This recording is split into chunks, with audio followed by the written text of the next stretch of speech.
सांडले, काश्मीरी पंडितांसाठी स्वतःचे रक्त सांडले, हिंदीची चादर बनून आले संकटाच्या वादळात, हिंदीची चादर बनून आले संकटाच्या वादळात, अजरामर झाले गुरुजी इतिहासाच्या पानापानात, अजरामर झाले गुरुजी इतिहासाच्या पानापानात. आदरणीय व्यासपीठ, वंदनीय शिक्षक वर्ग व तसेच येथे उपस्थित माझे प्रतिस्पर्धी आणि मान्यवरांना माझा नमस्कार. माझे नाव वैष्णवी, मी आता 7वी शिकते. माझ्या शाळेचे नाव जिल्हा परिषद प्राथमिक शाळा बाचगाव.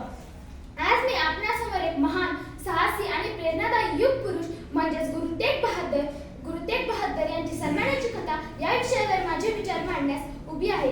त्यांचे त्याग, श्रद्धेचे संरक्षणाची कथा ही केवळ इतिहासाचाच एक भाग नव्हे, तर ती संपूर्ण मानवतेचे प्रकाशमान मार्गदर्शक आहे. गुरु तेग बहादर हे शीख धर्माचे 9वे गुरु होते. त्यांचा जन्म 1621 साली अमृतसर, पंजाब येथे झाला. ते लहानपणापासून शूर, शांत, संयमी आणि आध्यात्मिक स्वभावाचे होते. तलवारबाजी, ध्यान, युद्धकला आणि प्रामाणिकपणा हे गुण त्यांच्यात सहजपणे विकसित झाले. असामान्य शौर्यामुळे त्यांना तेग बहादूर म्हणजे तलवारीप्रमाणे धैर्यवान असे नाव मिळाले. त्या काळी धार्मिक असहिष्णुता वाढली होती. अनेकांवर आपल्या धर्माविरुद्ध जाऊन वेगळा धर्म स्वीकारण्याची सक्ती केली जात होती. विशेषतः काश्मीरी पंडितांवर भीषण दबाव टाकला जात होता. अशा वेळी ते पंडित गुरु तेग बहादर यांच्या दरबारात आले. त्यांनी आपली पीडा आणि भीती सांगितली. हे ऐकल्यावर गुरुजींनी मनोमन एक विचार केला की इतरांच्या श्रद्धेचे रक्षण करणे हीच खरी सेवा आणि धर्म आहे. ते दिल्लीला गेले. त्यांनी शासनाशी प्रत्यक्ष संवाद साधला. मात्र त्यांना धमक्या आणि अखेरीस कैदवास सहन करावा लागला.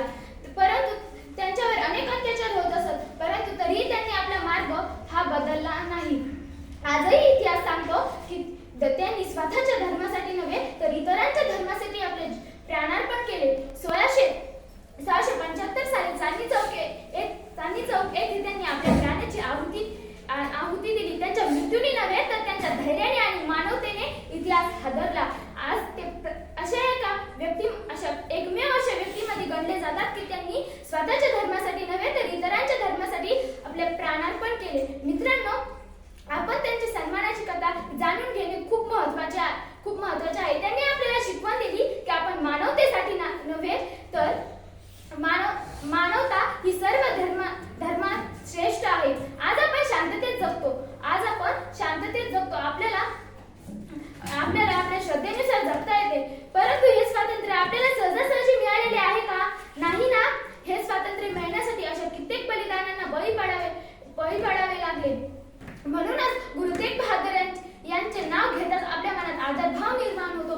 तुम्हाला एवढे सांगायचे आहे की स्वतःच्या धर्मासाठी जगणे फार सोपी गोष्ट आहे, परंतु इतरांच्या